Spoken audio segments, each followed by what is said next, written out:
Hi guys, நம்ம தமிழ் மாரி change juice கைசானில் episode 33 தான் பார்க்க போகிறோம். வாங்க வீடியோக்குள்ள போயிடலாம். அவர் டீச்சர் மட்டும் இல்லைன்னா இந்நேரம் என்ன போட்டு தள்ளிருப்பாங்க. அவர்தான் எல்லாம். டெக்னிக்கலா அவருக்கு நல்ல லாபம் தான். அப்படி பார்த்தா மற்றவங்களுக்கும் தான். என்னால நிறைய பேருக்கு நிறைய நல்லது நடக்குது. அவரை பத்தி தெரிஞ்சுக்கவோ பழகவோ எனக்கு பெருசா பூஜோ பத்தியா? ஆனா அவரை பத்தி ஒண்ணு நல்லா தெரியும். முட்டாள். போயிட்டு போறோம். சல்மன் விட்டி அது கூடவே ஈகோ பிடிச்சவன், சீன் போடுறவன். சந்தேகமே இல்லாம ஒண்ணு சொல்ல முடியும், அவரே ஸ்ட்ராங்கஸ்ட். இவன் மட்டும்தான். எல்லாரும் பேசுறத பார்த்தாலே பயமாகுது எதுனா ஆயிடுமோன்ட்டு.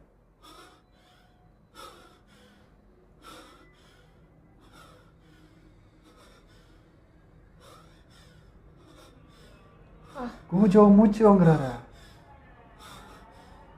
வாடா படுத்து வச்சுக்கிறானுங்களே. ஃபர்ஸ்ட் டைம் எப்படி பார்க்குறேன்.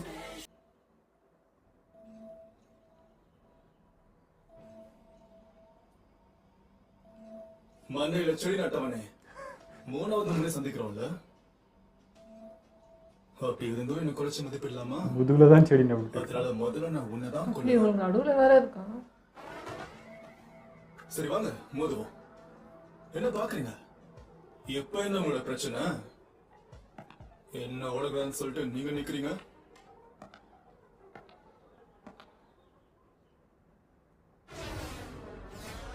தொட முடியுமா? என்னையே தொடரானா? ஏன் தம்பி இது முன்னாடி வாங்க ஞாபகம் இல்லை?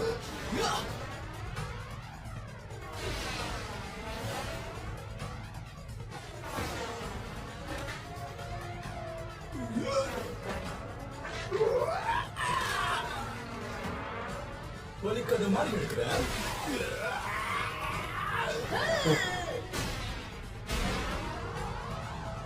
ரெண்டு பேருமே வாங்கியிருக்கீங்க. டார்கெட் பண்ணியிருக்கேன்.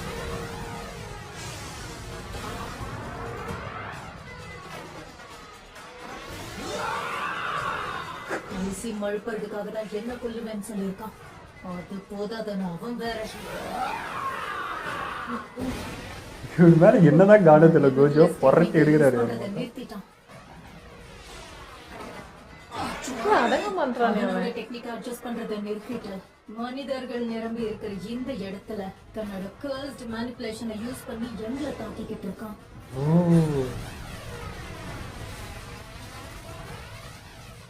அப்படின்னா மக்களுக்கு நடுவுல தப்பிச்சு போக வேண்டிய அவசியம் இல்லைன்னு அர்த்தம். எந்த தயக்கமும் இல்லாம ஏன் டெக்னிக்கை யூஸ் பண்ணல?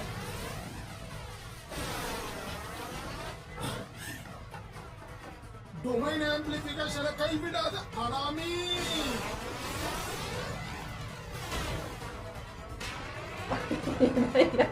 இதுதான் பலவீனமான இடம்ல. போச்சு. ஐயோ கடவுளே. வா, பிடுங்கி எடுத்துட்டாரு. டொமைன் ஆம்பிளிஃபிகேஷனையும் இன்ன டெக்னிக்கையும் யூஸ் பண்ண முடியாதுங்க. டொமைன் ஆம்பிளிஃபிகேஷனை பயன்படுத்தி தான் அவன் கூட சண்டை போட்டு உயிரோட தப்பிக்க முடிஞ்சது. என்ன ஆச்சரியம்னா அவனுடைய சாதாரண ஆற்றலையோ தற்காப்பு கலையும் பயன்படுத்தி அடிக்கிறான். சாத்தாரு கோஜோ, உன்னால செய்ய முடியாதுன்னு ஏதாவது இருக்கா? சம்டைம் கோஜோ இவன் சபிக்கப்பட்ட அம்மா கிடையாது. இவன் டெத் பெயிண்டிங் பூம்ஸ்ல இருந்து பிறந்தவன் நினைக்கிறேன். ஐயோ, பின்னாடி. அப்புறமா கவனிச்சுக்கலாம். அதான் படாதே. எதுவுமே எதுக்கு இதெல்லாம் சுத்துறான்? தேவையா?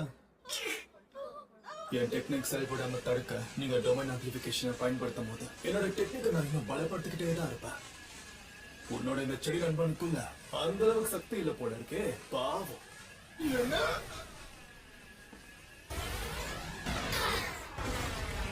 ஃபர்ஸ்ட் அதை தான் கொள்றாரு.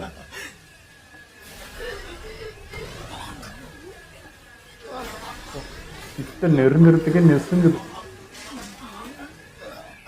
சத்தரு கோஜோ, இங்க பாருடா. பார்க்க மாட்டேன்டா. வேலைக்கே அவளை திரும்பவே இல்லை. பர்மிஷன் கேட்டடா தாக்குல. கொன்னுட்டு தாண்டா நான் திரும்புவேன்றாரு. முடிஞ்சிச்சு.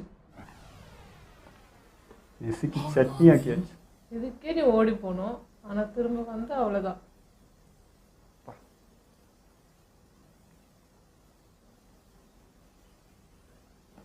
அடுத்து நீதான்.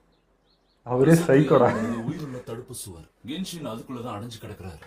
அதனால அதுக்குள்ள யார வேணாலும் அடைச்சு வைக்க முடியும். ஆனா அதுக்குள்ள அடைச்சி வைக்கிறதுக்கு சில ரூல்ஸ் இருக்கணுமே. ஒரு நிமிஷம்.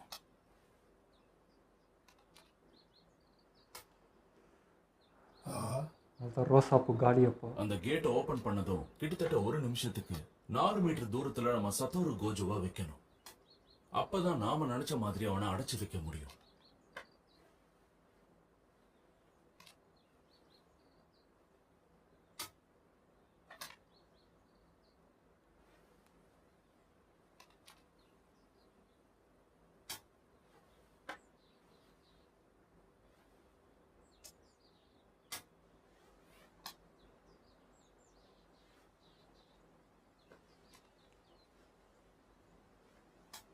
டேய், என்ன பேசுங்கடா. எனக்கு புரியல. எங்களை வெறுப்பேத்தனவனை எரிச்சிடுவேன். எங்க கூடவே இருப்ப, எங்களுக்கு எல்லா உதவியும் செய்யறேன்னு சொல்லிட்டு இப்படி எல்லா கஷ்டமான வேலையும் எங்க தலையில கட்டுற.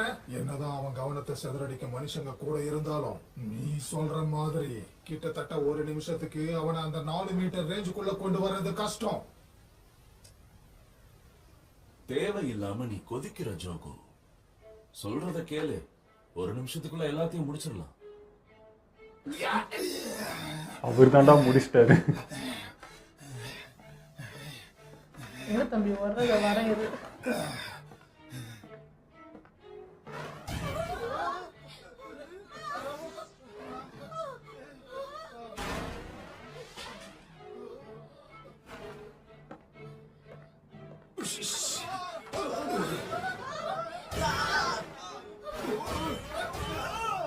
ஹனாமியோட சாவு வீண் போக கூடாது. மனுஷங்களை பகடக்காயா வச்சு இவன் கிட்ட இருந்து தப்பிச்சு போக ஏதாவது ஒரு பிளான் போடணும். அதான் வேலைக்கு ஆகுதுன்னு தெரியுமாடா. ஏன்டா திரும்ப திரும்ப அது பண்ணுகிறேன். பைத்தியக்காரன். ஜோசோ, நீ மட்டும் உதவி பண்ணாம இருந்த நானே உன்னை கொன்னிடுவேன்டா. அவன் எங்க இருக்கான்?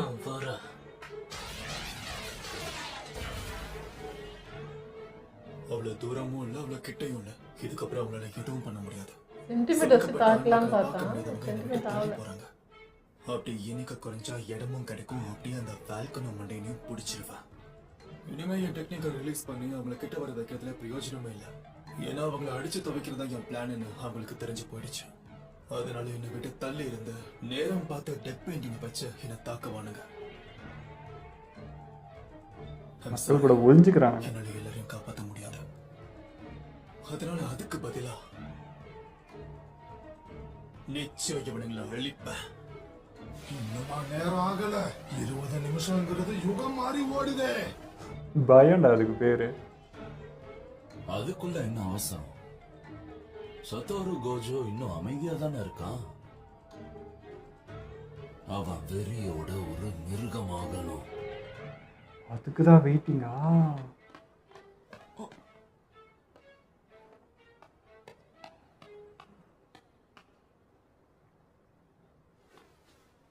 தம்பி, ஹலோ, உனக்கு என்ன ஆச்சு? எல்லாரும் மான்ஸ்டர்ஸா மாறிட்டாங்க. அவங்க எல்லாரும் ட்ரெயின்ல ஏறி போயிட்டாங்க. ட்ரெயின்ல இறக்கிட்டாங்க. மொத்தத்தையும் மாத்தி வச்சிருக்கேன். அவன் இங்கேயும் வந்திருக்கான்.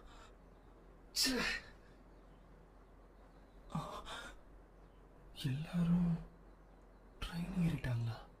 ஒரு 8 கோச் ட்ரெயின் வந்துட்டு இருக்கு. எல்லாரும் எல்லோ லைனுக்கு பின்னாடி நில்லுங்க. கொஞ்சம் வதா இருக்கணும். பிளாட்ஃபார்மை விட்டு யாரும் இறங்காதீங்க. ட்ராக் இருக்கிற இடத்துல பூச்சி மக்கள் இருக்கிற இடத்துல இறக்க போறான்.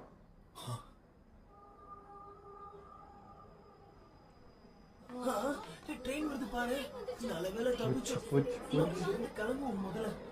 அப்பதான் நிம்மதியா இருக்கும். கண்டிப்பா கோஜ் இந்த முறை வெறியாக போறாரு.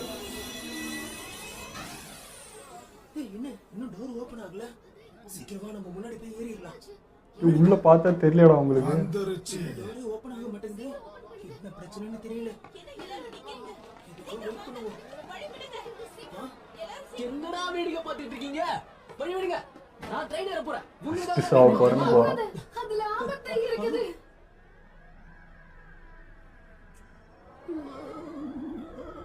ஓடுங்களா.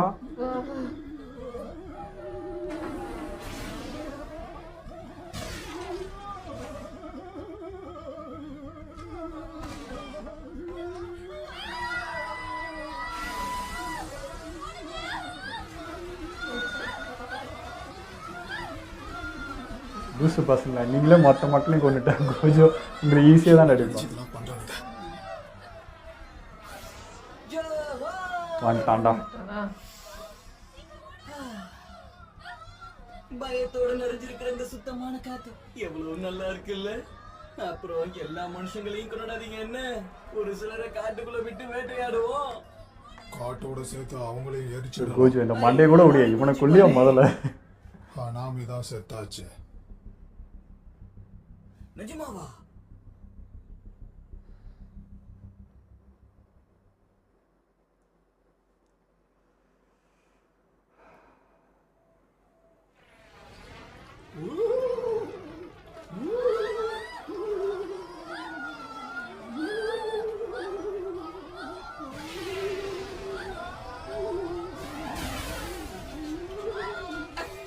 என்னப்பா இது, என்னால தொட முடியல. தொட்டு தான் பாரு. நாம யூஜி சொன்னதை இவனை பத்தியா?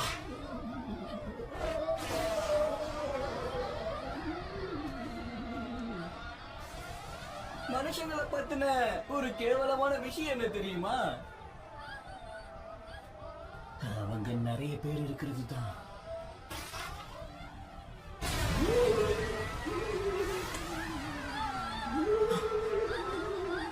குப்பமாய் வச்சு விளையாடுறோம். அப்படின்னா மேலே சபிக்கப்பட்ட ஆன்மாக்களும் கர்சியூஸும் இருக்கலாம். அந்த வேலையை மட்டும் பார்த்துக்கலாங்க.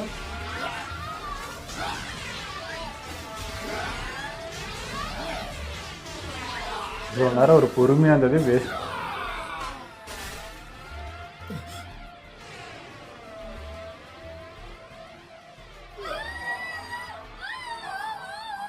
சத்துரு கோஜோ யூஜி இட்டாதோரி மாதிரி கிடையாது. அவன் அந்த இடத்துக்கு ஏற்ற மாதிரி லாஜிக் படி தான் நடந்துப்பான். இந்த நேரத்துல இந்த இடத்துல ஒரு சில உயிர் தியாகங்கள் நடக்கிறது சகஜம்னு அவனுக்கு தெரியும். ஆனா மக்கள் எண்ணிக்கையும் சாவு எண்ணிக்கையும் அதிகமாயிட்டே போச்சுன்னா ஒரு அளவுக்கு மேல அவனால தாக்கு பிடிக்க முடியாது. ஏன்னா அவனும் மனுஷன் தானே.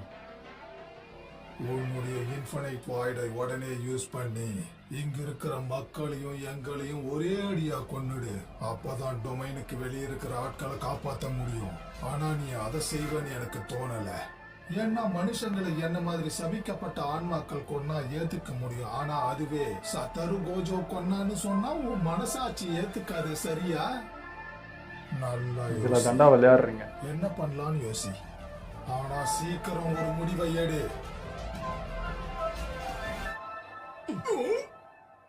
ஆரம்பிச்சுட்டானா? Domain expansion. Infinite void. எல்லாரும் காலி. வேற வழியும் இல்லை, அவ்வளோதான்.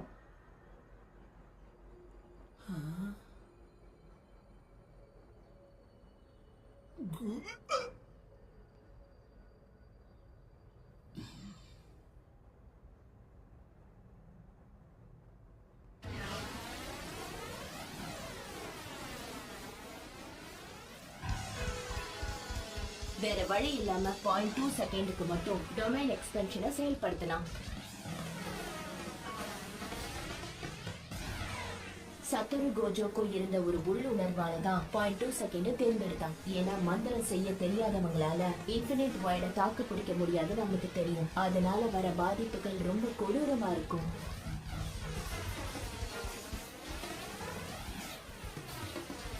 ஓ, டொமைன் போட்டு அந்த டிஎஸ்ஏத்தி மட்டும் கரெக்டாக அடிக்கிறாரா?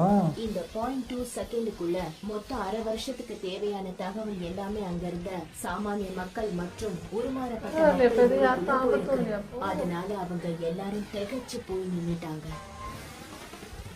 அதனாலதான் இந்த மூச்சு வாங்கினாரா?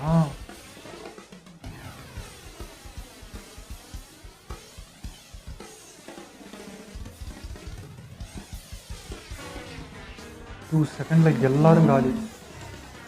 இருந்தாலும் அந்த லிமிடெட் இன்ஃபினிட் வாய்டு தாக்கத்துல இருந்து B5 பிளாட்ஃபார்ம்ல உயிர் பொழைச்சவங்க மீண்டு வரதுக்கு கிட்டத்தட்ட 2 மாசமாவது ஆகும்.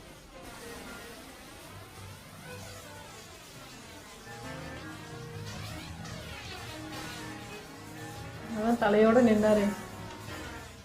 ஆனா சபிக்கப்பட்ட ஸ்பெஷல் கிரேட் ஆன்மாக்கள் எப்ப வேணாலும் எழுந்து வரத்துக்கு வாய்ப்பு இருக்கு. அவங்க பதிலடி கொடுக்க தயாரா இருப்பாங்கன்னு தெரிஞ்சுதான் உருமாறப்பட்ட மனிதர்கள் மேல கோஜோ கவனத்தை வச்சான். அவங்களை அட்டாக் பண்ணாலும் ரிட்டர்ன் வந்துடும், அதனால இதை பண்ணிடலாம். இது 2 மாதம் அவன் ரிட்டர்ன் வரதுக்கு. சூப்பர்.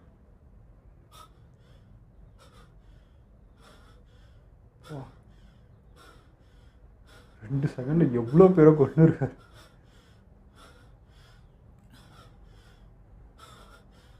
அவன் டொமைனை செயலிழக்க வச்சதுக்கு அப்புறம் இந்த காலகட்டத்தோட சக்தி வாய்ந்த மந்திரவாதியான சத்ரு கோஜோ மொத்தம் 1000 உருமாறப்பட்ட மனிதர்களை வெறும் 299 நொடிகள்ல அழிச்சிட்டான். என்ன ஸ்பீட் அப்போ! இன்னும் நடந்துச்சுன்னா யாருக்கும் தெரியாது. இதுக்குனால இப்போ ரிட்டர்னும் எழ முடியாது. நல்ல விஷயம் தான். கோஜோட்ட என்ன பிளான் போட்டாலும் வேஸ்ட் தான்.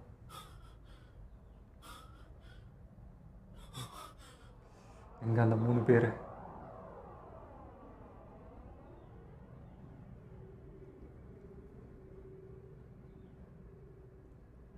இதான் அழிக்கணும்னு சொன்னாரு. Prison realm. Gate open.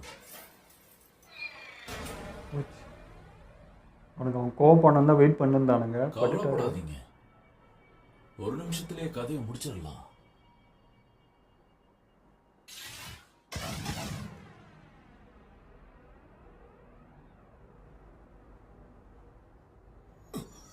Reason மாதிரி பண்ணிடுமா? பூஜையே பிடிச்சிருமா? ஹாய்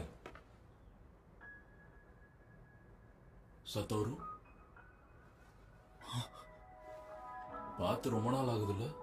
ஐயோ, பேசி வேற டைவர்ட் பண்றானே. நீ போலி தானே? செத்துட்டான்னு நினைச்சு வந்திருப்பாரு. இல்ல, இவன் உண்மையானவன் தான்.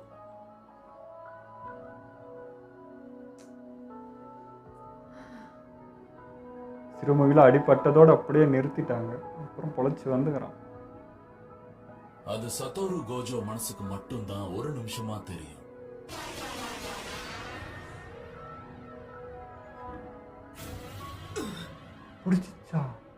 என்ன சத்தோரு, நீ இப்படி பண்ணிட்ட? சண்டைக்கு நடுவுல யாராவது கவனக்குறைவா இருப்பாங்களா? சபிக்கப்பட்ட ஆற்றலை உணர முடியல, என்னால என் உடம்பை அசைக்க முடியல. செக்மேட்டா. ஆமா, நீ யாருன்னு சொல்லு. என்ன மறந்துட்ட பாத்தியா? எனக்கு ஒரே வருத்தம்பா. உன்னோட இந்த உடம்பும் ஆற்றலும் என் மூளை கெட்டின தகவல் எல்லாமே நீ சுகுரு கெத்தோன்னு தான் சொல்லுது. ஆனா என் மனசு அந்த உண்மையை ஏத்துக்க மறுக்குது. மரியாதையா பதில் சொல்லுடா. நீ யாருங்கிற உண்மையை சொல்லு. சுகுரு பார்த்த மட்டும் பயங்கர எமோஷன் ஆயிடுறாரு. சரி, காட்டுறேன்.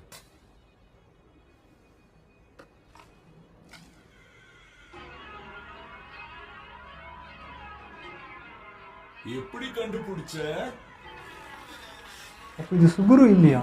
என்னுடைய டெக்னிக். இந்த மூளையை மட்டும் மாத்தி என்னால கூட விட்டு கூடு பாய முடியும். அது கூடவே அந்த உடம்புல இருக்கிற டெக்னிக்கை என்னால பயன்படுத்த முடியும். இந்த நொடிக்காகவும் இவனோட கர்ஸ் மேனிபுலேஷனுக்காகவும் தான் நான் காத்துக்கிட்டு இருந்தேன். சுகுரு கெத்தோட இந்த உடம்ப அன்னைக்கு ஷோகோலேரி தானே தூக்கி போட்டது. கெட்டதுலயும் ஒரு நல்லதுன்னு சொல்லுவாங்கல்ல, அந்த மாதிரி தான் நீ கண்டுக்காம விட்டதுனால இந்த அருமையான உடம்பு எனக்கு சொந்தமாச்சு. கவலைப்படாத, என்னோட திட்டம் நிறைவேறுச்சுன்னா போதும். அதுல நீ குறுக்க வராம இருந்தேன்னா ஒரு 1000 வருஷத்துக்குள்ளேயே நான் உன்னை விடுவிச்சிருவேன். உன்னோட இந்த உடம்ப அழிக்கிறதுக்கு முன்னாடி உன்னை சாவடி அடிச்சது யாருன்னு? யூதா ஒகோட்சு. அவனுக்கு நீதான் தேவையில்லாம பில்டப் கொடுக்குற. எனக்கு அவன் மேல நம்பிக்கையே இல்லை. அப்படியா? நிபந்தனையே இல்லாம டெக்னிக்கை காப்பி பண்ண முடியும். அது கூடவே அளவற்ற ஆற்றல். இதை தானே சொல்ற. ஆனா இது கிடைக்க அவன் நேசிச்சவளோட ஒரு ஒப்பந்தம் போட்டு அவன் ஆத்மாவை இணைச்சிட்டான். உனக்கு ஒரு விஷயம் தெரியுமா? யூதா ஒகோட்சுவால என்னைக்கு ஒன்ன நெருங்க முடியாது. ஏன் நல்லா தூங்கு சத்தோரு கோஜோ. நான் உருவாக்க போற ஒரு புது உலகத்துல நாம சந்திப்போம். அப்ப அவ்வளவுதான், நான் மாத்தி தரேன். இப்ப என்ன ஆச்சு? என் காதுக்குள்ள ஏதோ ஏய், இவன் இப்படி விடுவாரு இருக்கான். யாரு? அந்த இவன் பப்பட் யூஸ் பண்ணுவானே. இன்னைக்கு எபிசோடு கலவரமாக இருந்ததுங்க. நம்ம கோஜோ வந்து என்ன சொல்கிறது, அவர் சைக்கோ ஆகாத வரைக்கும் வேற, சைக்கோ ஆகிட்டாருன்னா முடிஞ்சதுன்ற மாதிரி தான். ஸோ நார்மலாக இருக்கும்போதே அந்த பூ அது முடிச்சிட்டாரு. ஸோ இப்போ அப்பயும் அடங்கலை இவனுங்க. அந்த கோவத்தை உண்டாக்கணும், அந்த டொமைனை போட வைக்கணுன்றது தான் பிளானு. ஏன்னா அது போட்டுட்டா அவருக்கு இருக்கிற அந்த ஷீல்டு போயிடும். ஸோ அதை யூஸ் பண்ணி அவங்கள தொற்றுலான்றதுக்கு தான் இவ்வளோ நேரம் அவரை காண்டு ஏற்றிருந்தது. அந்த காண்டுக்கு ஏற்றினா அவனுக்கு பிளான் சக்ஸஸ் மாதிரி தான். ஸோ இவ்வளோவும் பண்ணும்போது சரி, அவர் வந்து நான் டொமைன் போட்டால் எல்லாமே இருந்தவன்னு நினச்சி, இல்லை அதுலேயோ ட்ரிக் பண்ணி ஒரு 2 செகண்ட் ஸ்பீடுன்னு சொல்லி மொத்தத்தையும் முடித்தார். பட் இப்போ அவருக்கான ஷீல்டு போகிற அந்த செகண்டை யூஸ் பண்ணி இவன் பிடிச்சிட்ட மாதிரி ஆயிடுச்சு. அதே மாதிரி நிறைய பேர் சொல்லியிருந்தீங்க ஜீரோ மூவிலேயே அவன் இறந்துட்டான்ட்டு. பட் எனக்கு வந்து டவுட்டாக இருந்துச்சு, என்னதான் இருந்தாலும் கோஜோ வந்து நண்பனாக தானே பார்க்குறாரு, இவர் தூக்கின்னு போய் என்ன காப்பாற்றி விட்டுட்ருப்பாரோ அப்படின்னு நான் அந்த மைண்ட்லேயே இருந்தேன். இல்லை, இறந்துட்டு தான் இருக்கான். ஸோ வேறு ஒன்று உள்ள நிறைய தீய சக்தி அடக்கி வச்சுருந்தாலும் அதில் ஏதோ ஒன்று டேக் ஓவர் எடுத்து அவனை பிடிச்சி வச்சுக்கிட்ட மாதிரி எனக்கு தோணுது. ஸோ இது அவனே இல்லை அப்போது என்னன்னு சொல்கிறது, இதுக்கு மேலே ஒன்றுமே இல்லை. கோஜோ அது ஒன்று தான் வந்து ஃபீலிங்காக வச்சுட்டு இருந்தான்றப்போ இப்போ அதுவும் உடஞ்சிச்சு. இனிமேல் கோஜோ வந்து அடக்கிறதுக்கு ஒன்றுமே இல்லை, வெடிச்சிருவார். பட் அந்த செகண்டுக்கு இப்போ அரெஸ்ட் பண்ணிட்டாங்கன்னா அவர் அரெஸ்ட் பண்ணிட முடியுமா அப்படின்றது ஒரு கேள்வியாக தான் இருக்குது. அவரே கட்டுப்படுத்துகிற அளவுக்கு ஒன்று இருக்கான்றது தெரியல. பார்க்கலாம் நெக்ஸ்ட் எபிசோடில். அதேமாதிரி யூட்டாவை பற்றியும் நிறைய வந்துச்சு. அவனோட பவர்ட்ட அடி வாங்கி எவ்வளோ பட்டிருக்கான்றது தெரியும். அப்படியே இப்போ அவர் அந்தளவுக்கு இல்லை இந்த அளவுக்குலாம் பில்டப் போகிறாரு. அடி வாங்கி உயிரே போச்சு, தெரியலையே அப்போது எவ்வளோ பவர்ன்றது. அதேமாதிரி ஏன் அவன் கிட்ட நெருங்க முடியாதுன்றது ஏன் சொன்னான்றது தெரியல. அது எனக்கு ஒரு கேள்விக்குறியாக தான் இருந்துச்சு. பார்க்கலாம் அதுக்கு என்ன விட தெரியுதுன்ட்டு. ஸோ இப்போது இது மொத்தமே நம்ம பசங்கள்கிட்ட இப்போ வர மாதிரி தாங்க. இவ்வளோ நேரம் எல்லாம் வெளியே காவல் காத்திருந்தாங்க. இப்போ கோஜோவை பிடிச்சிட்டாங்க அப்படின்னா மேபி இவங்களாம் தான் வரணும். அதே மாதிரி அந்த பப்பட் அவன் இறந்துட்டான்ல, அவன் எப்படா வந்தான் அப்படின்ற டவுட்டும் இருக்குது. இப்போ அவன் வந்து இட்டாவது ஒரு காதில் மைக்கில் எப்படி வந்தான்றதும் தெரியல. மெக்கமாறும் அவன் தான். ஸோ அவன் இன்னும் உயிரோடு இருக்கானா என்னன்றது தெரியல. அங்கே அழிஞ்சிட்டு, ஆனால் அவன் செத்த மாதிரி இங்கே காட்டல, அப்படியே முடிச்சுட்டு இவங்க பேசிட்டு நடந்து வந்த மாதிரி தான் இருந்துச்சு. மேபி இன்னும் லைஃப் எதனா சேர்த்து வச்சுட்டு அந்த யூஸ் பண்ணி இங்கே வந்துட்டு இருக்கானா என்னன்றது தெரியல. அதுவும் நம்ம எபிசோடு போகிற பார்ப்போம். ஓகே, இதோ நம்ம வீடியோ முடிச்சப்போ மறக்காமல் லைக் கமெண்ட் ஷேர் பண்ணுங்கள், மறக்காமல் சப்ஸ்கிரைப் பண்ணிடுங்க.